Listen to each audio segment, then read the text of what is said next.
in the Renegade Immortal. My name is 13.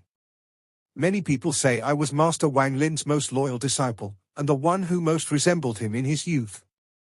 Back then, the man who turned the soul-refining sect into something as lively as an channel called Review 5 Minute. That was him. I was born in the Luo tribe, located within the land of monster spirits. Since childhood, I followed Grandpa Ouyang, the tribe leader, learning how to survive, how to turn plants into poison, how to set traps for hunting, how to avoid monster attacks at night. When I became an adult, I took up the tribe's burdens together with my peers. Each day, we carried stone axes and sword bags, hunting for food and gathering spiritual herbs in the valleys. At that time, I never imagined that beyond the land of monster spirits there existed a far greater world, nor did I understand what the words cultivating immortality truly meant. Until one day, a man appeared at the mouth of the valley, dressed in elegant black and white robes, with hair as white as snow. He stood before me, his eyes cold as frozen pools. Even the wind brushing his robe carried an aura of unshakable power. Strangers were never welcome in our land. I didn't dare speak, I just clenched my weapon and charged forward with all my strength. As one of the few young men still strong in the tribe, I knew I couldn't allow an outsider to threaten my people. I shouted to two companions, grabbed our beast-blooded blades, and rushed out of the valley to attack him. But he was too powerful. With only one move, we were all defeated and knocked unconscious. He didn't kill us. He simply tied us up and hung us on a crooked tree. Looking back now, perhaps it was at that moment that I first felt something indescribable toward that man, a feeling that would later change my life forever. After that small skirmish, I realized he meant no harm. Under Grandpa Ouyang's guidance, he entered our tribe peacefully. But that same evening, disaster struck. A horde of black, shadowy monsters broke through the tribe's protective barrier. Beast souls with savage fangs pounced on us. We resisted with all our strength, but the monsters seemed endless. One by one, our people fell. In that moment, everyone, Grandpa Ouyang, myself, all lost hope. Then a white figure flashed through the night. It was the man with white hair. Moonlight fell upon him, making him look holier than the mountain gods we worshipped. From that night onward, I completely submitted to the man named Wang Lin.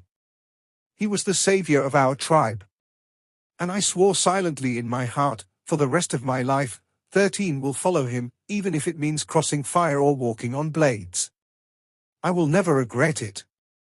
A few days later, he gathered everyone in the tribe and taught us a divine technique called the 3 arts of soul refinement. It seemed I was born for this cultivation method. Within 3 months, I had already reached the threshold of the 3rd stage, able to craft a soul banner. I could feel it, the look in his eyes began to carry recognition. When I first refined a soul banner, I sealed the spirit of a flying corpse inside. But when I retrieved it, the soul turned feral, and my own spirit was nearly torn apart. He appeared just in time, a single cold shout dispersed the evil soul. His voice wasn't loud, yet it pierced my heart like a ray of light. That's when I realized, the strong are like this, even their voice can protect others. My desire to follow him only grew stronger. Though he never said he'd take me as his disciple, in my heart, he already was my master. From that day, I trained harder, secretly imitating his every move, how he walked, how he spoke. I wanted to become like him. After we mastered the basics of the 3 arts, Master ordered us to expand outward. I was thrilled. In every battle, I led the charge.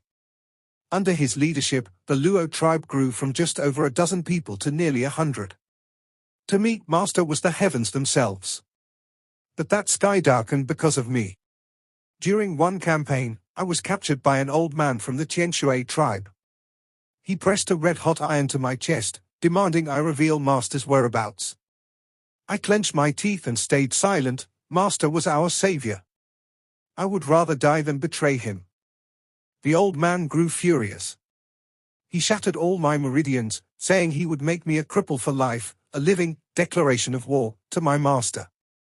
That day, I lay in a pool of blood, dragged inch by inch back to the tribe by the corpse soul sealed in my own banner. When I woke, I was already in the tribe again. Master had saved me from the gates of hell. I tried to rise and pay respect, but my body wouldn't move. Without thinking, I called him Shizuan, Master. For a moment, I saw something flicker in his eyes, a rare emotion. Anger and pain. He avenged me. Single-handedly, Master lifted the entire Qianshui tribe into the sky. For 3 whole days, he unleashed his wrath, until not even bones remained. As we conquered more tribes, our numbers swelled to 500 men. That day, Master gave us a new name, the Soul Refining Tribe. I didn't know why he chose it, but I could feel the weight of those words in his heart. So I vowed to defend them with my life. But my meridians were broken. I could no longer fight on the front lines. Each day I hunted, gathered fruit, and at night, sat in my stone hut, trying to circulate energy, only for it to scatter at the broken points. The frustration was unbearable. I wanted to stand again. I wanted Master to notice me once more. Grandpa Ouyang sought out Wang Lin, explaining my suffering. Master came, checked my body, and smiled softly, as if he'd seen hope. Later, I learned why. Though my meridians were broken, the demonic energy I'd absorbed had fused into my flesh and blood. By accident, I had awakened a rare body type. Master handed me an ancient scroll, the body refining art of the giant demon clan. He said only one sentence: if your meridians are broken, then cultivate your body.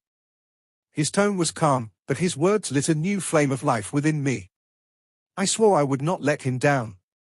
The pain of body refinement was beyond imagination. Every day my bones cracked, my flesh pierced as if by 1,000 needles. But I never gave up. If Master could defy the heavens in despair, then why couldn't I? For years passed.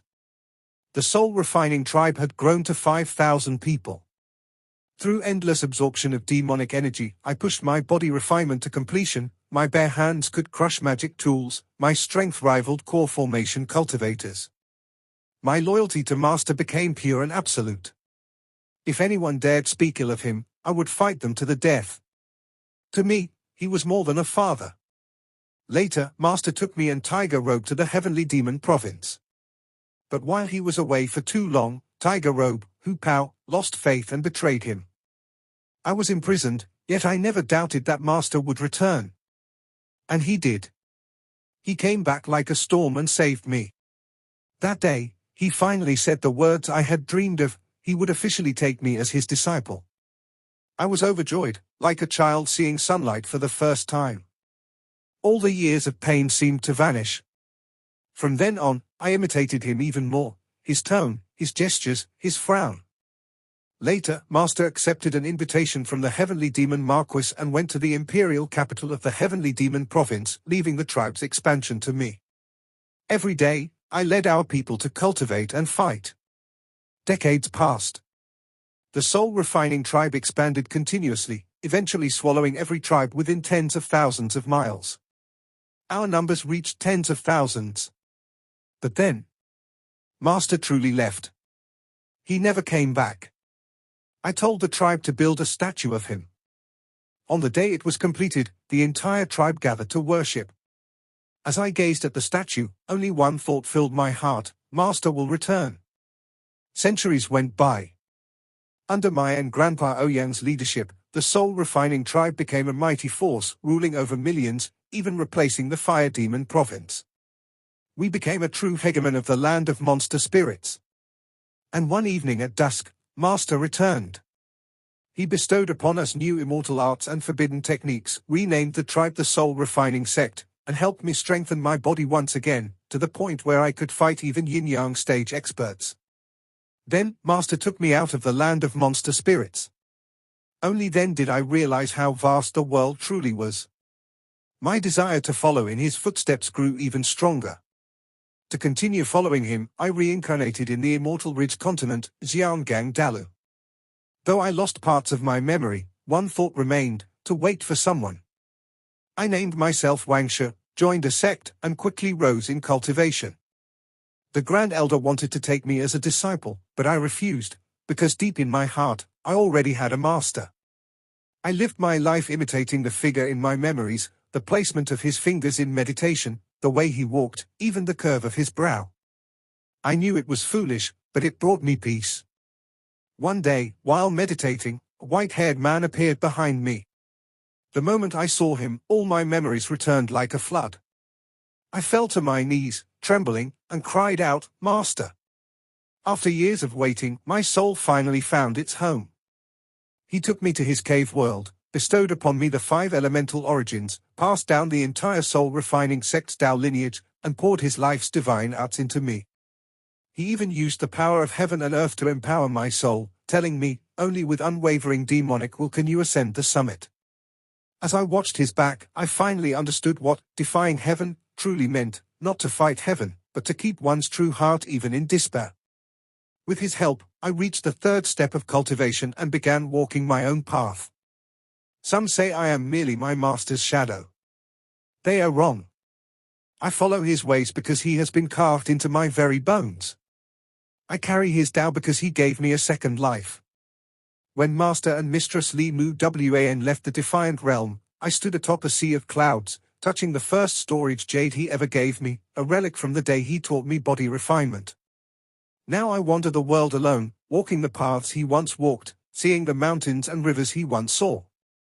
Only now do I truly understand, Master never wanted me to become him. He wanted me to find my own light on my path of defying heaven. I am 13, Wang Lin's first disciple. A lifetime of loyalty, a lifetime of inheritance. This video will end here.